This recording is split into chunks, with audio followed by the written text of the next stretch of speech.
ये देखिए दोस्तों, सिट्रीन वैगटेल, और इसके कई सारे मेंबर्स हैं यहाँ पे सिट्रीन वैगटेल के। 3-4 मेंबर्स तो हैं ही।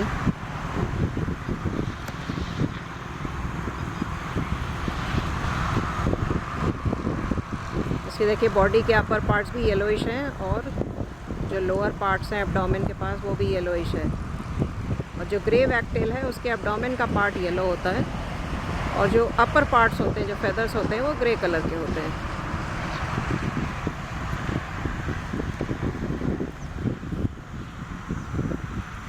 एक और है यहाँ पर, सिट्रीन वैगटेल ही है, इसी के जैसी लग रही है। अभी मैंने 3-4 और देखी थी, इनकी सेम फैमिली के ही मेंबर्स होंगे।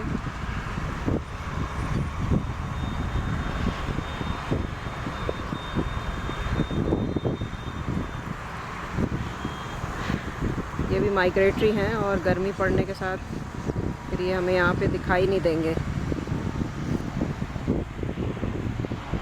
दोस्तों, जो कंजर्वेशन स्टेटस होता है जानवरों का या पक्षियों का, IUCN कहते हैं उसको। IUCN स्टेटस में लीस्ट कंसर्न वो वाले जानवर या पक्षी होते हैं जो कि नंबर्स में अभी बहुत ज़्यादा हैं, और जिनको कि अलग से कंजर्वेशन के लिए कोई एफ़र्ट करने की ज़रूरत नहीं है।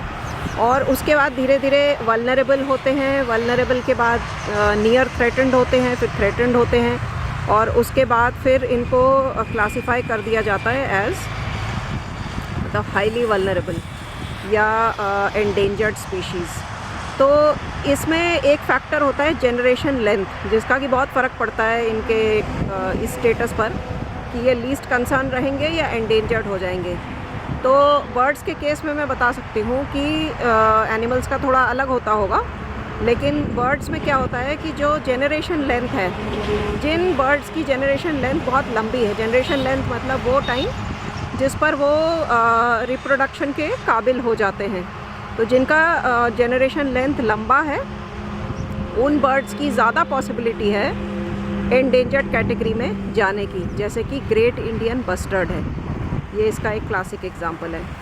इसका लगभग जनरेशन लेंथ मेरे ख्याल से 11-12 साल होता है, 11 या 12 साल रहता है इसका जनरेशन लेंथ जो होता है। तो उसकी वजह से ये एंडेंजर्ड स्टेटस में है।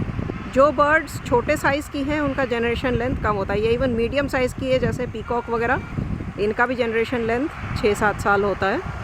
तो इनमें, या जिनका 3-4 साल होता है जिन बर्ड्स का जनरेशन लेंथ, वो लीस्ट कंसर्न कैटेगरी में आती हैं, वो एंडेंजर्ड नहीं होती हैं ज़्यादातर।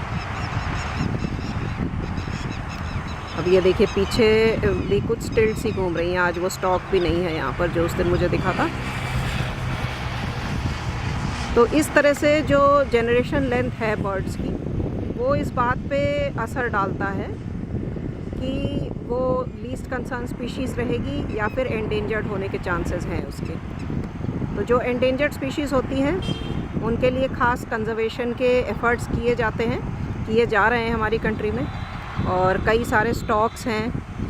ग्रेट इंडियन बस्टर्ड है, वल्चर्स हैं जो कि एंडेंजर्ड होते जा रहे हैं, और इन सब के कारण अलग अलग हैं।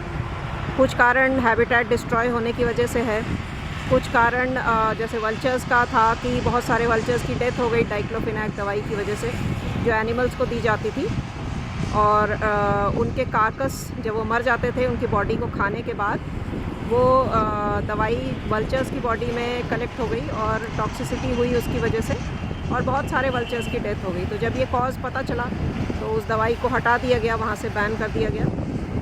इसी तरह और बहुत सारे एफर्ट्स किए गए स्पेशल कंजर्वेशन के लिए, इनके लिए पार्क्स बनाए गए हैं, हंटिंग, इलीगल हंटिंग पे रोक लगाया गया है। तो एफर्ट्स किए जा रहे हैं और बर्ड्स सर्वाइव भी कर रहे हैं। जो मैंने आपको वुली नेक स्टॉक दिखाया था, इनफैक्ट वो भी जो है नियर थ्रेटेंड कैटेगरी में आता है। पेंटेड स्टॉक भी नियर थ्रेटेंड कैटेगरी में आता है या वल्नरेबल में आता है, लेकिन वो इसलिए क्योंकि वर्ल्ड वाइड जो है उसके अब उतने अच्छे नंबर्स नहीं रह गए जितने कि पहले थे। हालांकि यहाँ पर अच्छे नंबर्स में मिलता है, लेकिन फिर भी वर्ल्ड वाइड उसको नियर थ्रेटेंड स्टेटस दिया गया है। इसी तरह जो लेसर एडजुटेंट और ग्रेटर एडजुटेंट स्टॉक्स होते हैं, ये नॉर्थ ईस्ट में काफ़ी अच्छे नंबर्स में पाए जाते हैं, खास करके आसाम में। मैंने भी काजीरंगा में देखा हुआ है। और ग्रेटर एजुटेड तो शहरों के ही बाहर जो कूड़े का ढेर होता है या जहाँ पे डिस्पोजल होता है कचरे का, वहाँ पर आपको मिल जाएंगे। तो ये सब भी जो है वल्नरेबल कैटेगरी में है। तो वल्नरेबल, नियर थ्रेटेंड या फिर आप कह सकते हैं एंडेंजर्ड, इस कैटेगरी के अंदर ये सब आ चुके हैं। तो बर्ड्स के कंजर्वेशन के लिए हमें और क्या करना चाहिए, उसके बारे में आप सजेशंस दे सकते हैं। वीडियो में आप ज़रूर कमेंट करें। अगर आपको बर्ड वॉचिंग में इंटरेस्ट है और आप स्पीशीज़ के लिए चाहते हैं कि कुछ अच्छा हो, तो आप इस पे कमेंट करके ज़रूर बताएं कि आपको क्या लगता है और क्या किया जा सकता है कंजर्वेशन एफर्ट्स में।